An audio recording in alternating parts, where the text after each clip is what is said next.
दाल जैसी आवश्यक वस्तुओं की कालाबाजारी और कीमतों को नियंत्रित करने के लिए भारत सरकार ने इसके भंडारण की समय सीमा तय कर दी है। 2 जुलाई से ही ये नियम लागू हो गए हैं।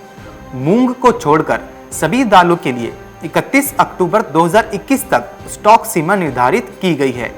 मार्च से अप्रैल के महीने में दालों के दामों में लगातार बढ़ोतरी हुई थी। सरकार ने बाजार को सही संदेश देने के लिए तत्काल नीतिगत यह निर्णय लिया है। देश में दालों के वास्तविक स्टॉक की घोषणा करने की पहली बार एक प्रक्रिया अपनाई गई है। 2020-21 में प्रमुख दालों का कुल उत्पादन 255.8 लाख मीट्रिक टन रहा, जो अब तक का सबसे अधिक उत्पादन है। इनमें विशेष रूप से चने का उत्पादन 126.1 लाख मीट्रिक टन और मूंग दाल का उत्पादन 26.4 लाख मीट्रिक टन रहा। अब क्या है नए नियम, आइए जानते हैं। इस आदेश के तहत सभी राज्यों के लिए मूंग को छोड़कर सभी दालों के लिए 31 अक्टूबर 2021 तक स्टॉक सीमा निर्धारित की गई है। थोक विक्रेताओं के लिए यह स्टॉक सीमा 200 मीट्रिक टन बेशर्ते एक किस्म की दाल 100 मीट्रिक टन से ज्यादा नहीं होना चाहिए। वहीं खुदरा विक्रेताओं के लिए यह सीमा 5 मीट्रिक टन है।